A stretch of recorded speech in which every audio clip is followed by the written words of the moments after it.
By the time the second patrol car rolled up to the boat launch, Lorraine Bishop, HOA president, was standing on my dock, screeching about aqua theft.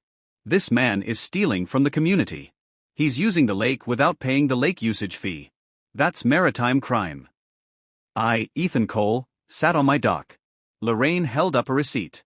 The Willowbend Lakes HOA has established a mandatory lake usage fee of $50 a month for any resident accessing community water features. I refused to pay. Lorraine laughed. Sweetie, the HOA owns this lake. I run this lake. I pulled out a thick plastic-covered document. Funny, I said, handing it to the officer. Because according to the county recorder's office, the lake belongs to me. The officer scanned the deed, blinked, and looked up at her. Miss Bishop, we need to have a talk about who actually owns the water you're selling. My house had a backyard that opened onto a lake.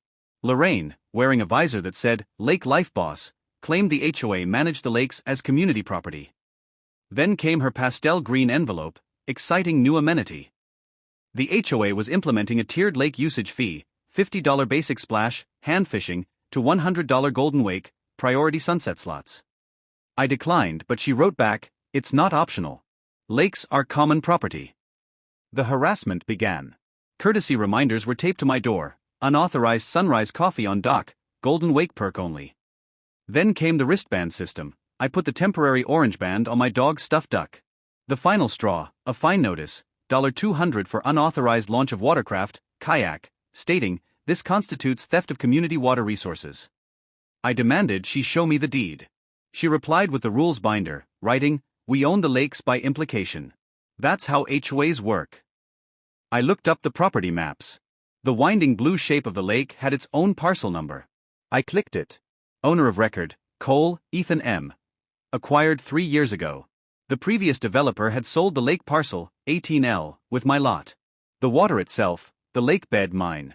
I emailed Lorraine the stamped deed. You're attempting to charge people a lake usage fee for property that belongs to me, not the HOA. I suggest suspending your lake program. She called back, sugar in her voice, it's just paperwork lag. Then, flipping back to smug, regardless of title technicalities, the HOA controls community access. You're stealing visual enjoyment.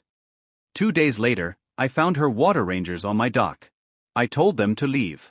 They refused. Lorraine, watching from her kitchen, called 911. A man is attacking HOA officers and trespassing on community water. He might be armed.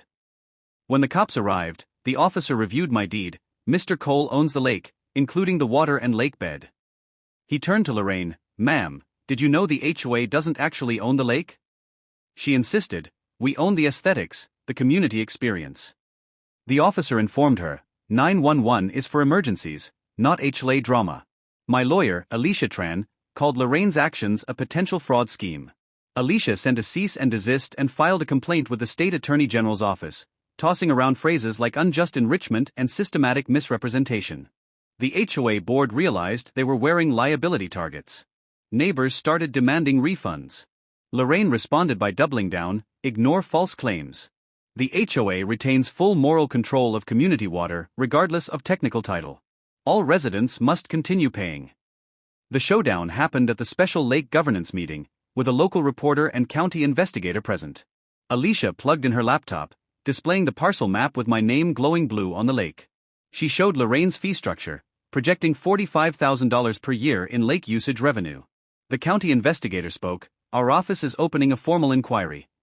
There are serious questions about fraud and misuse of 911. The board called for an immediate vote. Lake usage fee program terminated.